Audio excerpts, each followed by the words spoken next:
maybe many of you have felt something that I have felt, which is that I often felt like the person that I am and the mathematician that I am, we're not really allowed to be in the same place. And I think it's been really dope to just build this space for ourselves where we can do that. And so I'm really grateful that it exists and it's stronger than ever. So the invitation that I received today is very much in that spirit to talk, share some mathematics, but also share a little bit of my story, of my testimonio. And so I'm going to start with just a little bit of storytelling, and then I'll talk about some mathematics.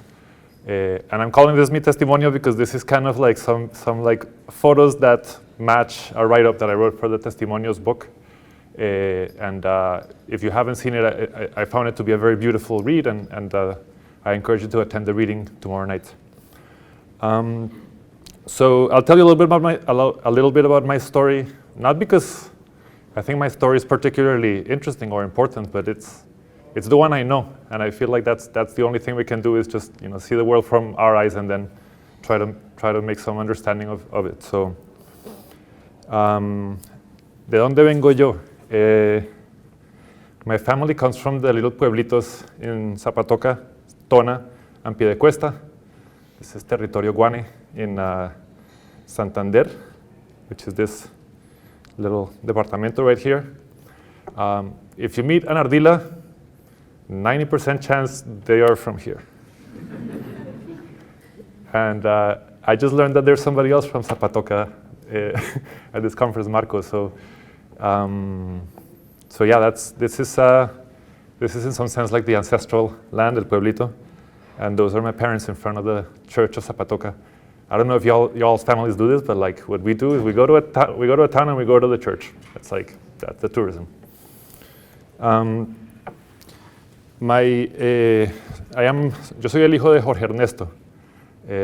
I love his name because I feel like Ernesto kind of describes him really well. He's just this like very kind, earnest, principled man, coming from this family of, you can see them over there. I love this photo because everywhere they went, they had their musical instruments. So my family were the musicians of the town.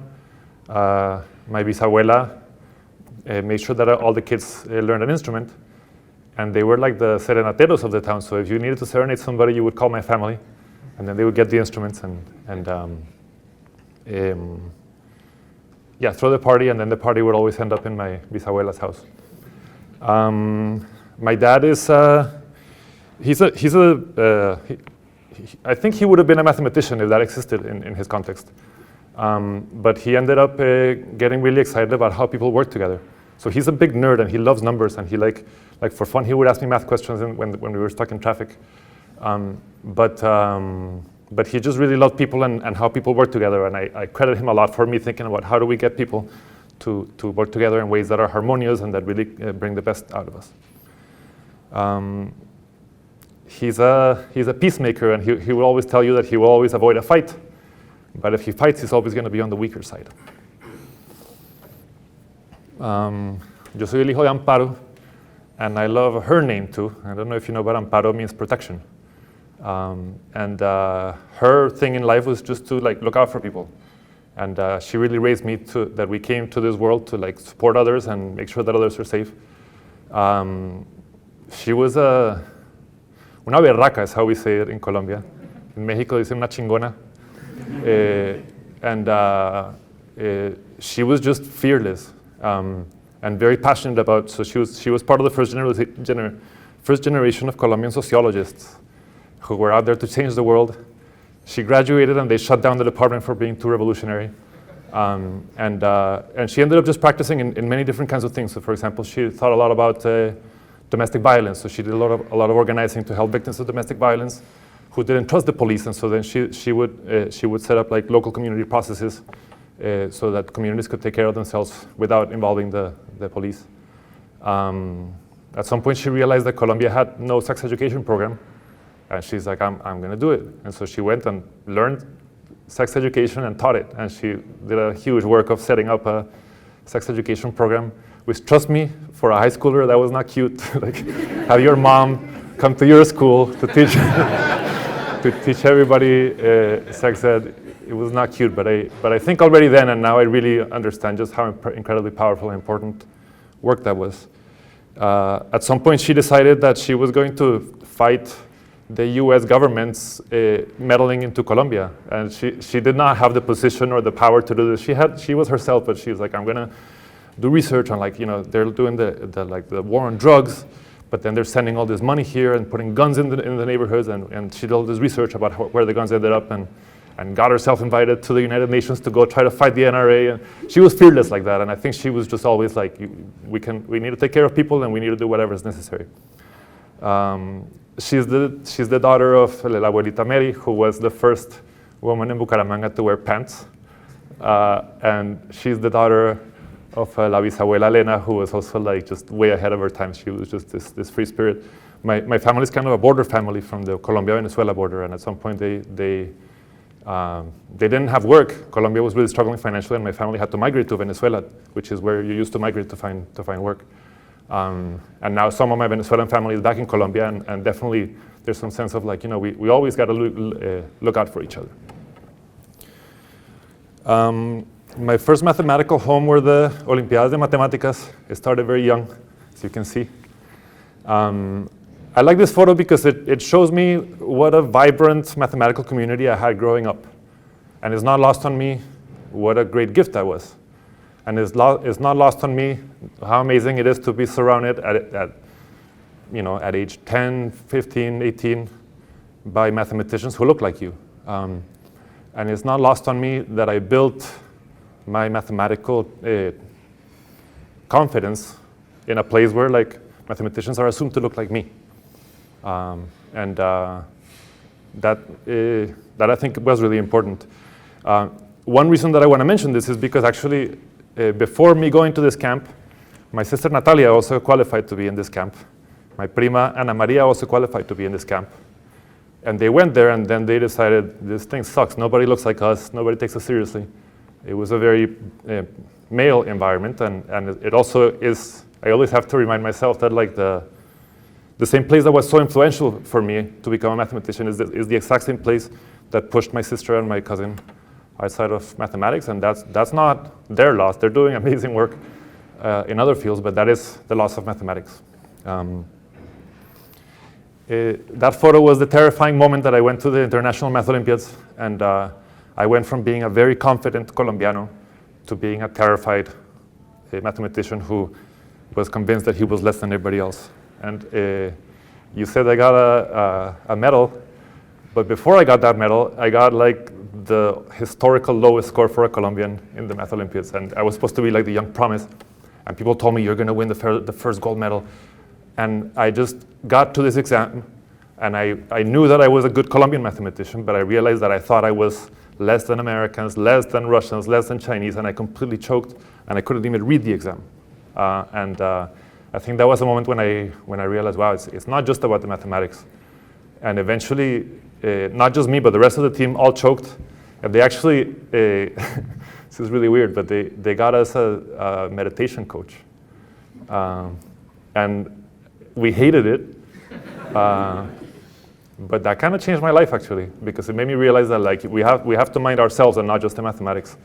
And I fully credit the meditation coach for being able to get a medal in this event. Okay, then I went to MIT. I had never heard of this place. The only thing that I knew about it is that they had financial aid, and somebody convinced me to apply, and I got in, and I should have known that I wasn't going to get in, but I think I was lucky that I didn't understand what MIT was. It was a beautiful time mathematically, but it was also a time of great isolation, and I don't think I realized that at the time. I was having fun, you're in college, you're having fun, but later I realized that I never had a mathematical conversation with any of my classmates. And when I look at the photo of what people look like, I'm like, oh, wow. Now I understand what was going on, that I really felt very isolated, very different from everybody else, even though I came with a lot of confidence. And I want to acknowledge that. And I think that's very different from the experience of a Latino who grew up in the US with their teachers doubting them. That's a very different experience. I had my confidence, but still I had this like, oh, dang, they're different from me. And it was actually a very intimidating, more than intimidating, a very uncomfortable place. I avoided it. I ended up staying there for my PhD, and people used to joke that I got my PhD in football and in salsa. And it's not entirely inaccurate, actually, because I remained very isolated, and I didn't have community, and it's wild to me now, but it's true that I spent 5 years of my PhD, and I only remember 3 math conversations that I had with my classmates. I was just completely isolated. And my coping mechanism, Colombians will always tell ourselves, like, I always say Colombians can pave over anything with happiness, you know? And if there's some struggle, we'll just pave over it. I'm like, I'm happy, we're happy. El país más feliz del mundo, blah, blah, blah, like. And so I played soccer and I danced, and that actually that made me graduate. I'm very clear on that. I also fell in love during my PhD, and we don't talk about just how important that can be a moment in our lives, and to be in a moment where, like, you're surrounded by people who are learning stuff, and it was a really beautiful time for me, actually, but very isolating mathematically. My mentors, Giancarlo Rota and Richard Stanley, where I credit them for my mathematical taste that I developed. I really love their mathematical taste. I wanted to work with Rota. He taught me about matroid theory, but he also told us, look, I'm out of fashion. I'm considered old. I'm considered out of fashion. If you study matroids, you're not going to get a job. So work with Stanley, because he's kind of the hot young guy. And so I did. I worked with Stanley, and that was good advice. And you know, that opened up a lot of doors with me. But I still published this little paper on matroids. That was my first paper. I was very happy with it. When I did my postdoc at MSRI and Microsoft, and that was the first time that I had a math collaboration. These are my friends Carly Klivans and Lauren Williams, and I wrote my first joint math papers with them, and that just changed everything. I was like, whoa! Like, doing math with other people is so fun, and I just had never done it. I didn't know. I have to say, it's not fun to do it with everybody. And I want to name that out loud. And I, you know, sometimes I try to work with some people that I'm like, this is toxic. I don't really want to work with you. But I was very blessed to work with amazing people, and we wrote this paper with Carly that I'll talk about later, that ended up being really, really fun and important in my career. I think I want to just, right, so everything that I've learned about becoming the mathematician that I want to be, I've learned in community. And I just want to show you some photos of my community, and I'm happy to, I mean, if I start, I'm going to talk for like 15 minutes about the people I love, so I'm going to stop myself, but I'll show you some photos, and if anything resonates, feel free to ask me later. San Francisco State, we talk about representation in mathematics and how important that is, and we talk about how important it is for a student to see professors who look like them. I did not understand how important it was for a professor to have students who look like them. And until I got to SF State, and I realized I've never taught Latinos. And now 40% of my students are Latinos. And there's, like, you know, Filipinos and Asians and Black students, and it's like it's a beautifully diverse community that I don't think that I understood how important that was going to be for me. Some of them are here, and it's very lovely. Birthplace of ethnic studies. That'll sharpen your political awareness. That'll make you realize all the privilege that you grew up with, make you question, like, what it is that you have, and what part can you help in supporting others. And I think that was really, really important for me. That has been really important for me. When I got comfortable in the US and I realized that I didn't seem to be moving back to Colombia like I thought I was going to, I started this program between US and Colombia that also has just fed my soul with just how fun it is to do mathematics internationally with a group of people that's really powerful and does beautiful mathematics. MSRI Up has taught me so much, and my beautiful mentors in MSRI Up have taught me so much about what it means to be a mathematician and to really understand mathematics as a way of creating a more equal society. And these students, I mean, my profes, no question. A lot of the ways that I move in the world, in the mathematical world, come from the fact that I landed in the Bay Area in a community of political organizing. And I used to think that I shouldn't say that, and now I think that I should say that. A lot of the things that I do came from landing in Left Wing Football Club, which was a soccer team of a bunch of lefties that like educators and rappers and artists who started a football team as a way of de-stressing, as a way of like resting from like how tiring it is to do activism. And with this beautiful dreamer, like Bay Area optimist mentality of like, if you want to change the world, you got to change the way you play. So the score was always 2-2. There were no winners. If somebody didn't have a lot of experience, then you would pass them the ball more so that they could get more chances on the ball. And if you had more experience, it's like, you know how it is, so give others a chance. And that really shifted completely the way that I do mathematics. And I think those of you who have worked with me can really see how it shaped. La Pelanga is a DJ collective, but I'm very proud that it's actually also like it was part of just community organizing and a movement. For example, I mean, let's say his name. When Trump was elected the previous time and he started talking about the border wall, one of the jobs that we had was to provide the soundtrack for a community smashing of a piñata wall. Imagine what a fun assignment that is for a DJ to decide how like a whole community of organizers are going to smash a piñata wall. It really has shaped the way that I do things. Neblinas del Pacífico is my music group, and this has been really wonderful for me because it has taught me to be very imperfect in front of people. And I think in mathematics we are very obsessed with perfection and we having all the details right. I'm not an amazing musician. I started and it's more of a community project, and I think putting myself into something that I'm bad at and just getting better at it has been really important for the way that I do things also. And singing in public, this is the first time that I sang in public. It'll teach you that you can use your voice, So. So yeah, that's a little bit of my story. Like I said, if you want to ask me anything about it, I'm happy to talk about it. I'll also share a little bit more in the testimonials tomorrow. But so that concludes the story time part of my talk.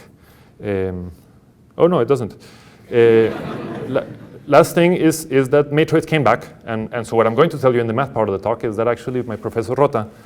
When I was his student, he gave this conjecture, and he said, look, I'm going to die and I'm not going to know how to do this because mathematics is not ready for this problem. And something very beautiful happened, which is that with my collaborators, but especially this is Juni Ha, who won the Fields Medal 2 years ago, because he was able to solve that problem of Rota that mathematics was not ready for, and it's been a very beautiful thing to be part of that mathematical story. And so that's what I want to tell you about in the math part of the talk. But I think it's also very interesting because I want to talk about just like fashions in mathematics. And it was very good advice of Rota, like don't work on matroids 20 years ago because I was not going to find a job.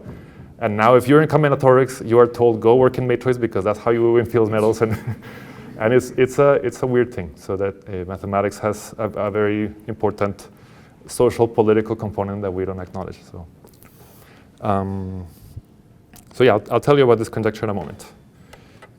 While I pull up my math slides, I'm going to invite you, if you have some pencil and paper with you, you don't have to, but there's a little picture that I'm going to invite you to draw if you're up for it. Okay. So I want to tell you about intersection theory of matroids. I'm not assuming you know anything about intersection theory. I'm not assuming you know anything about matroids. But I want to tell you a little bit of the ingredients that went into proving that conjecture of Rota. Okay. So I'm going to talk about the work of a lot of people. I have way more slides than time, and I'm very aware of that, and I'm not trying to rush through how many slides you see there. I'm hoping to tell a story that will be interesting. But if you want to see the rest of the slides, I wrote this talk that's highlighted in blue, and you can look up a lot of details. And the work that I'm going to be talking about of mine is with Carly Klivans, as I already mentioned, with Alex Fink, Felipe Rincon, Graham Denham, Juni Ha, Chris Ear, and Raul Penaguiao. And the kind of mathematical summary of what I want to say is that geometry and combinatorics really talk to each other in a very rich, very beautiful way that really benefit each other. Now, given that we're in many fields, let me abstract that and also say, like, whatever field that you happen to work on, if you happen to find a way to talk to people in a different field and create a conversation and learn how do you think about these kinds of things, bring it back. I think that has been my most powerful trick as a mathematician, is just to like do the uncomfortable work of talking to somebody in a different field. We don't understand each other at all. And slowly you find a common language and you find, oh, like you can teach me something, I can teach you something, and we can do things together that neither of us could do together, and could do alone. So this is that story in geometry and combinatorics. So I want to start with a combinatorial motivation, which is coloring maps. And you might know the story of Francis Guthrie, who in 1852, I think he was like 17 years old, and he loved coloring maps. I only recently realized that this was in white South Africa. And it makes you kind of ask questions about what are the maps that are being colored, and I think it's important to name that also. But they're coloring maps, and he was just realizing that any map that you put in front of him, he could color it with 4 colors. Of course, it's important when you color a map that you don't color 2 neighbor countries in the same color, because then you won't be able to tell them apart. Okay? And so he asked his teacher, Profe, it seems like I can always do this. And then, why is that? And his teacher was like, that's a cool idea. And this became known as the 4-color conjecture. And it took over 120 years for a proof to arrive. Let me say one brief thing about that proof, which is that proof was one of the first kind of big data proofs. It very much relies on computing. And in combinatorics, I think the general agreement is still, man, okay, that's nice, but like we really don't understand why that's true. So now it's the 4-color theorem, but there is no conceptual understanding of what it is. It's like a very deep mathematical analysis followed by feed it to a computer who colors hundreds of thousands of maps, and then the theorem is proved. Birkhoff in 1912 had this idea of how to do this, which is when we don't know how to do something, maybe we try to generalize it. It's very typical. And so he said, what if instead of 4 colors, I have T colors? Let me try to figure out the colorings with T colors. And then he said, what if I count the number of T colorings? Okay. So this is called the chromatic polynomial. Is if I have T colors, what's the number of ways of coloring the map using those T colors? Okay. I'm going to ask a question, and I'm going to ask you to talk to your neighbor and see what do you notice or wonder about the chromatic polynomial of the US. So this is the US colored in a certain way, and what you're seeing on the right is its chromatic polynomial. So that's the number of ways of coloring the map of the US if you have T colors. So please take 30 seconds to talk to your neighbor. What do you notice about this polynomial? What do you wonder about this polynomial?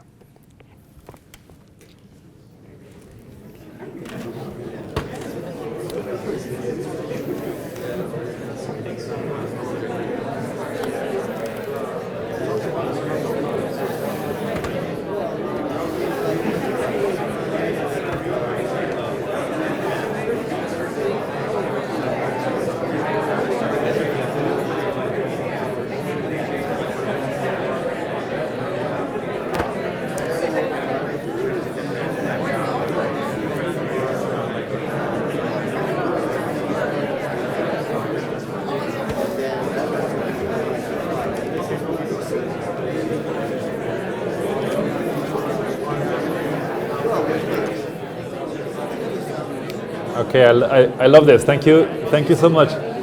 So can I ask for 3 hands from students? 3 hands from students who can just say, what did you notice or what did your neighbor notice? But I would love to hear from students who hopefully have not seen this before. So I see 1 hand. Thank you. Let me wait for a couple more hands. 2 hands and 3 hands. So let's start over here.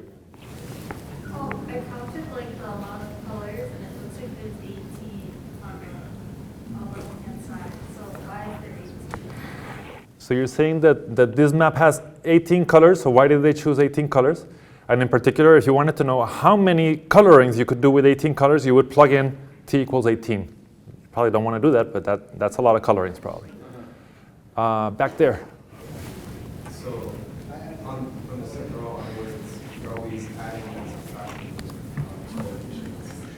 So you're looking at the signs, and they say plus, minus, plus, minus, plus, minus, plus, minus, plus, minus. So why do they do that? It turns out Birkhoff noticed that, and he didn't know right away, but within a couple weeks he figured it out. After the talk, I'm happy to explain to you why that is. It's not a very hard thing to prove inductively that they go plus, minus, plus, minus, plus, minus. Great observation. There was a hand over here. As the terms, as you keep going with terms, like the coefficients are getting bigger. So you're saying that the coefficients are getting bigger, bigger, bigger, bigger, bigger, bigger? And then they kind of change their mind, right? Then they start going down. Yeah. So it's a great observation. Like what are the coefficients doing? They go up, and then at some point they go down. That's Roda's conjecture. Roda's conjecture was the coefficients of this polynomial, no matter what map you started, they go up, and then they go down. Why is that? And that did not take a couple weeks. And that's the conjecture that he told us, I'm going to die, and I'm not going to know if that's true or not, because we're not ready to answer a question like that. So what do the coefficients mean? That's another observation. The coefficients are integers. Why should that be? A couple of other observations that anybody has. Just a question. Do the complex roots of this polynomial tell you anything? Oh, I loved your question. Okay. Let's talk about roots of this polynomial. So what does the four-color theorem say? The four-color theorem says 4 is not a root of this polynomial. Think about that. If you plug in 4 and you don't get 0, that means that the number of 4 colorings is not 0. And if it's not 0 and it counts something, that means that it's positive. So therefore the 4-color theorem is true. So I really love that you're thinking about the roots, and that's what Birkhoff was trying to do, is say, okay, we define a polynomial, and then what he wanted to do is prove that 4 was not a root. And he did not manage to do that, but he asked the very question that you asked, so what can I say about the roots? And this became a big part of this field. And what I love about that is that it brings in algebra, it brings in polynomials, but it also brings in analysis. You start wondering about the roots, and there's some beautiful work that physicists actually like to, so this is part of statistical mechanics. People in physics love thinking about the zeros, and I can point you to some references, but it's a very beautiful question.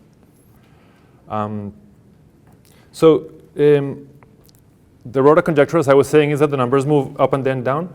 And actually, there's something a little bit stronger, which is that not only do they go up and then down, but they have a rainbow shape. This is what's called a concave function. And how long, okay, I love this observation. How long is a number? How long is a number? It's the logarithm of the number. Did you know that? Had you ever passed through? I never realized this, but that's the definition. Like, how long is a number is the logarithm. And so saying that the logarithms are concave says that this sequence goes like this. It's rainbow shaped. And that is this inequality right here, which is called the log concavity inequality. And if you're able to prove that it's log concave, that implies that it also goes up and then down. Yeah? Good question. Are all the roots real? Are all the roots real? No. And you know about roots of polynomials, so probably you know that if the roots were real, that would imply that it's log concave. And I think Birkhoff probably hoped for that. So this is a theorem from analysis. If a polynomial only has real roots, the coefficients are log concave. And so that's the kind of dialogue that I'm talking about. All of a sudden, a question that was very, very combinatorial becomes a question that has geometry, it has algebra, it has roots of polynomials, that's algebraic geometry, analysis, and so on. One thing that I love about this inequality is that to understand this very hard inequality, you have to uncover what's the underlying structure. And I love that I wrote this sentence and I thought this sounds like politics. Whenever you want to understand inequality, you got to look at the root causes. And it's true, and it's true here also. This is not an inequality that you're going to just like do some estimates and prove it. There's a lot of structure that you need to uncover, and when you figure out what's the structure underneath, then the inequality is going to prove itself. And so what I'm going to show you is the structure, and you're going to see that my talk contains no inequalities. It's all equalities. because we're going to spend the whole hour developing structure and understanding what is the underlying structure. And then at the end, we'll be like, oh, and because of the structure, of course it's Quality there. that's the only one. Okay. Yeah. I mean, that's the one that I want to prove, and I think, okay, there might be some more inequalities, but yeah, you see my point. Okay, let me talk about a very different motivation coming from algebraic geometry. A very old theorem, which is called Bézout's theorem, but actually an algebraic geometer told me that this is not Bézout, that this was, probably Newton knew this, and it says that if you have two general curves in the plane, and one of them has degree m, and the other one has degree n, then the number of intersection points is m times n. So for example, here, you're seeing a cubic and another cubic, and they intersect at 9 points, which is 3 times 3. This is kind of familiar already from like your pre-calculus class. A quadratic equation has two solutions. That's where it hits the x-axis. So if you intersect a parabola and a line, it's going to hit it twice. Kind of, right? That's when you realize, well, that's true, but first I have to welcome the complex numbers. It might be tangent, and so you have to think about some kind of subtleties. And so this is the birth of intersection theory, where you wonder, how do geometric objects intersect each other? But you have to do it carefully, keeping track of, okay, what if they're tangent? How do you know? We know what multiplicities, right? Sometimes you have like a triple root. So how, what do triple roots mean when you're in a higher dimension? So this is intersection theory. When I use the word variety here, you might have heard the word variety and have no idea what it means. A variety is a curvy object given by polynomials. So it's either a parabola, or it could be a paraboloid, or it could be a hyperbola, or a line, which is a very straight curve. Anything given by polynomial equations. Okay? And intersection theory says, what if I'm inside a variety? Okay? Let's say you're inside a paraboloid. And now I look at all the subvarieties in there. So what are all the curves that I can draw inside this hyperboloid? How do they intersect each other? That is the question of intersection theory. And what people did is that they developed this Chow cohomology, which is modeled on algebraic topological cohomology. And they realized you can actually use ideas from topology to answer this. So there's this ring called the Chow ring. That tells you the answer to that question. If you have a variety and you want to know how do the things inside it intersect each other, there's this ring that organizes those computations for you, and it's called the Chow ring. And now it's algebra. Ring in the sense that you can add, you can multiply things. It's a ring. Okay. Key question: how do we compute in a ring? Because if you want to know how to intersect, you have to understand this ring. And I hope this question sounds really hard to you.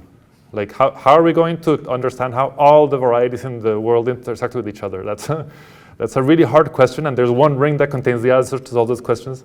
I feel like there's a bad Lord of the Rings pun here that I don't know enough about that movie to know how to make it. But that ring contains all that information. Isn't it like one ring rules them all? Is that the?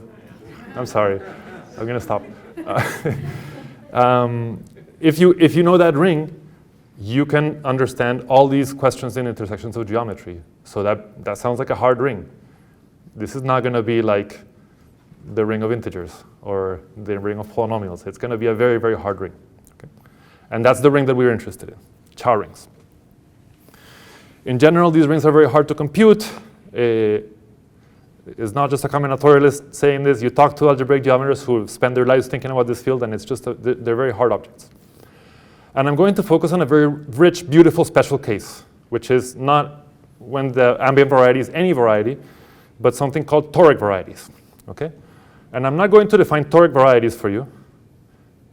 What I am going to say is that toric varieties are given by polyhedral fans. There's a dictionary between varieties and polyhedral fans. What's a polyhedral fan? I'm going to tell you.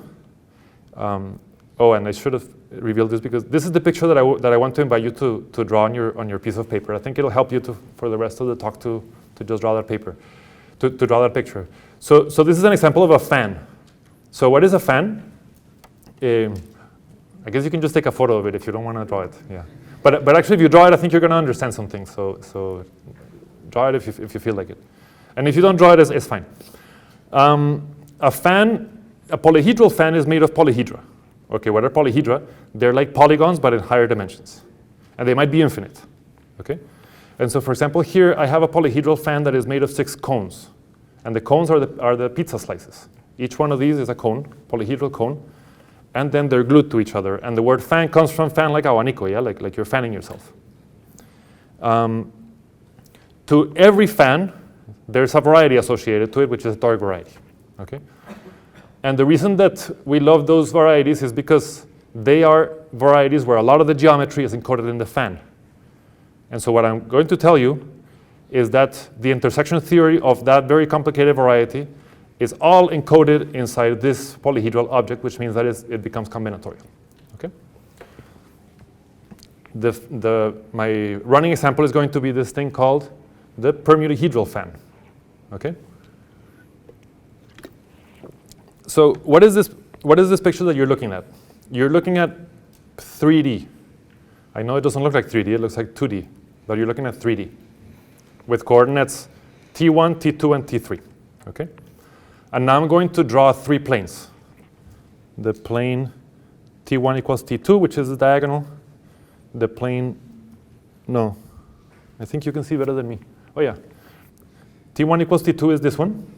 T2 equals T3 is this one. And T1 equals T2 is this one. Those are 3 planes. Now, why did I draw them like lines? Because if you intersect the planes T1 equals T2, T2 equals T3, T3 equals T1, their intersection is T1 equals T2 equals T3. And that's a whole line. Okay? So basically, these 3 planes all have a common line, which you're not seeing, but it's coming out of the board. And really the important part of the picture is the slice. Okay? Why is this called the permutahedral fan? Because, for example, let's say that you are in this pizza slice. So how do I tell you that I'm in this pizza slice? I have to tell you I am on this side of this plane. Now, this is the plane T1 equals T2. And I'm telling you I'm on this side where T1 is bigger than T2. Okay? And what about this plane? I'm above this plane. This is the plane T2 equals T3. I'm telling you T2 is bigger than T3. And then this is T1 equals T3, and I'm telling you I'm on this side, so T1 is bigger than T3. So basically, for every pair of coordinates, I have to tell you who is bigger than who. And if I tell you that, what I'm telling you is what is their order. I'm telling you, in this pizza slice, T1 is bigger than T2, bigger than T3. Okay? I want you to notice what happens when I cross this wall. This is the wall T2 equals T3.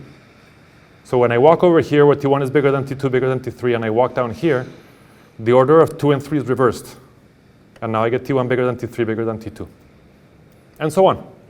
So as I walk around, I'm going to navigate all the n factorial possible orders of T1, T2, T3, up to Tn. In factorial are the permutations of n, and this is why this is called the permutahedral fan. Very beautiful fan. Toric variety is called the permutahedral variety. Also the Lossev-Manning space. Yeah, so we're going to talk about this fan. So when a combinatorialist has a fan, we want to understand all the structure. So we said, we already talked about how the facets, that's our word for regions, they are corresponding to the permutations. Okay? But if you think carefully about this, you're going to find that the rays of the fan, you can see this fan has 6 rays. And if you look at them carefully, they are all the 0, 1 vectors, except for 0, 0, 0, and 1, 1, 1. This is not meant to be obvious, of course. If you wanted to know that, you have to do the intersections, you have to kind of compute those coordinates, but when you do it, you find that this is true in general, that the rays, the one-dimensional rays, correspond exactly to the subsets. I'm calling it E sub S. And what I mean by that, for example, is that when I wrote here E13, that's the point 1, 0, 1. So I put ones in coordinates 1 and 3. That's why I call it E13. Okay? Those are the rays. What are the cones? So in order to tell you what's a cone, I have to tell you what rays make that cone. So for example, if you look at this cone right here, it is created by ray E1 and ray 1, 2. And 1 is a subset of 1, 2. 1 is a subset of 1, 3. So these two make a ray. But for example, 1, 2, and 1, 3 are incomparable. They don't make, neither one is contained in the other, so therefore those are not going to make a cone. And in general, if you want to know what are the cones of this picture, they're going to consist of like a bunch of rays where each one of the rays is contained in the next one. S1 is contained in S2 up to Sk. So that's the combinatorics of this thing. Okay. So toric intersection theory is the theory of how do you do these kinds of algebraic geometric computations for a fan like this one. Okay. And in other words, I'm going to define for you what is the Chow ring of that fan that you have in front of you. There's a ring associated to it, and I want to describe it to you. And what I want to do is that I want to show you 3 very different ways of thinking about that fan. And this is historical. Danilov and Brion found a way, Vilera found a way, Fulton and Sternfels found a way, and these ways look nothing like each other, and I want to show you all 3 of them. Okay? So basically, they're telling you 3 different techniques by which you can do computations in this ring. So I'm going to discuss them briefly, illustrate them inside this fan. Okay? So what do Danilov and Brion do? They tell you, okay, and if you've taken a course in abstract algebra 2, probably, at least that's the one that we do at SF State, you learn that one way of saying what a ring is to say what are the generators, what are the relations. And the ring for the polyhedral fan is going to have a generator for each subset. Okay? So for every subset of 1 up to n, you get some generator, x of that subset. And then you're going to have some relations, which are the following. For example, I had ray 1, 2 and ray 1, 3. Those were incomparable. Therefore, when I multiply those 2 variables, I'm going to get 0. xs times xt is going to be equal to 0 whenever s and t are incomparable. That's the first relation. And the second relation is that if you pick any 2 elements of the set I and j, then the sum of the x's containing I is equal to the sum of the x's containing j. Let me do that a little bit more slowly. So let me show you this equation. So for n equals 3, these are the variables, right? 1 for each subset, except I don't have the empty subset and I don't have the full subset. Now, what do these equations look like? I'm going to pick I equals 1 and j equals 2, and I'm saying the variables that contain 1, when I add them, equal the variables containing 2. And I do that for every pair. So it's something that, depending on your taste in mathematics, I find this very beautiful, a little intimidating, but I'm like, this is fun. I want to play with this ring. I know how to do generators and relations. I just start playing and I apply those relations. Okay. So let's talk about this particular ring. So it's generated by 6 things, but I claim that, and then you're able to make polynomials out of these things, and then you simplify according to these rules. I actually claim that this ring is a lot smaller than it seems. It starts seeming really big. It has 2 to the n minus 2 generators. And it's a polynomial ring, it's huge. But I actually claim that it's actually only a vector space generated by 6 things. So it's very tiny. So this ring has constants. It has linear terms, and it has quadratic terms. Now, what are the linear terms? I said that this was generated by 6 things. So how come I only have 4 generators? It's because I have some relations. Right? So for example, this equation tells me how to write x2, 3 in terms of the other ones. So I don't need that generator. And out of the 6, that eliminates 2, and I only get 4. If I look at the quadratic things, I claim that there's only 1, which is this one. And that's very shocking because I could take any pair and multiply them, but it turns out there's only one thing. And I want to show you, for example, how would you compute x2, x1, 2? That's a different product. And I claim that it's actually the same as x1, x1, 2. So how would you prove that? I have to prove this equation. I have some relations that I can do it with. So let's just walk through it. So I subtract them. Okay. Now I'm going to factor x1, 2. And I get this. And now here I have x1 minus x2, and I'm going to say, oh, wow, look. If I look at the equation right underneath, I can write x1 minus x2 as x12 minus x23 minus x13. So I use this linear relation to rewrite it like this, which then I multiply out, and then I say 1, 2, and 2, 3 don't contain each other, so they multiply to 0. 1, 3, and 1, 2 don't contain each other, they multiply to 0, and I get 0. If you didn't follow, I don't think I would have followed listening to somebody else do this, but I think you could do it, right? You see the point. You can play with these relations and try to get that at 0. This is what's called combinatorial algebra. It's a field where you are doing algebraic computations, but your objects have a combinatorial indexing, so then you start doing combinatorial substitutions. That's how you do this kind of thing. Is the number 6 related to the 3 factorial? Just because of 6 equals 3 factorial, and in general, this ring has dimension n factorial.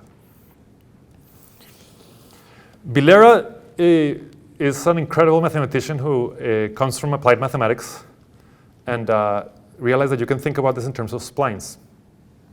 So splines is like you build airplanes by saying, you make each piece, and each piece is curvy, but the pieces should match, right? You want this curvy piece to end where this one starts.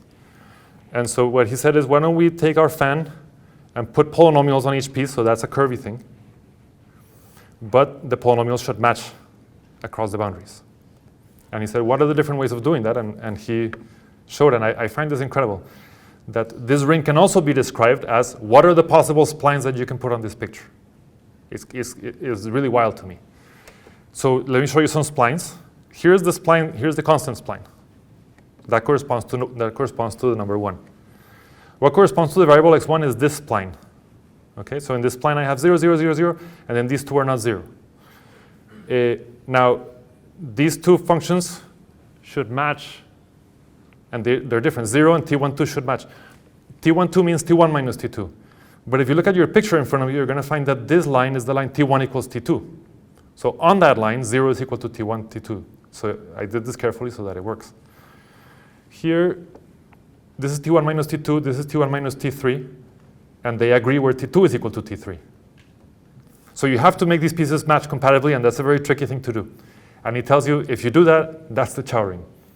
And so you can do computations in the Chow ring now using tools from, this is really coming from numerical analysis. This is who does spline theory.